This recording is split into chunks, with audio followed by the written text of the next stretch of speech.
So this week, I'm talking with someone who's interested in buying real estate in my neighborhood. And this person told me that they were gonna opt to rent because they wanted to wait for the market to correct itself. So I started thinking, like, correct itself? Like, what do you really mean? Like, what does that mean, correct itself? Do we really think that prices are gonna go back to pre-pandemic levels? Because what I can tell you is that Miami was such an undervalued market for so long. 10 years ago, the median price point for a single family home in Miami was $350,000. Meanwhile, in your top 10 luxury cities in San Francisco and New York and Dubai and Monaco, prices were out of this world. Here in Miami, you had like 5 years of inventory for homes over $3 million, which is crazy. Now you fast forward and locals are getting priced out of the market. That's because the world found out that you can buy a house in Coconut Grove for under $500 a foot. And this trend of wealthy Americans migrating to Florida, it's not slowing down. And these people are not affected by mortgage rates. 40% of our deals in our most coveted neighborhood are cash transactions.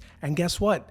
These people migrating, they think $1,000 a foot is a bargain. It's simple, supply and demand. And we can take it back to the principles of supply and demand. I have 50 ice cream cones and there's a line outside my shop of 100 people that want to buy these 50 ice cream cones. Well, that means that I can charge more for my ice cream cones. So if all these buyers think that prices are going to correct themselves, well, without a surplus of inventory, prices aren't going to go down. Now we are entering the most uncertain real estate market since the COVID-19 pandemic. You have the NAR situation, which is supposed to make headway in July. You've got an election that promises to be a giant shit show, and you have the saga of interest rates. One tick up, one tick down, anything can happen, right? Things change depending on how the rates move.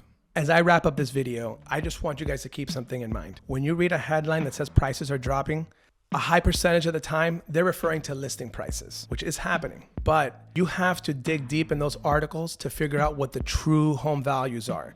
These headlines are made to terrify, not to clarify. So in my farm area from South Grove to Sunrise Harbour, in the first quarter, we saw single family homes trading at around $1,100 a foot. Meanwhile, land deals were trading at about $165 a foot. So if you're waiting for prices to correct themselves, you actually might be witnessing a correction right now as asking prices are coming down. But if Goldman Sachs' forecasting is correct, and by the end of the year, we see interest rates at around 5%, well, then we're going to see another run on homes, and then there's going to be a line outside the shop for ice cream cones.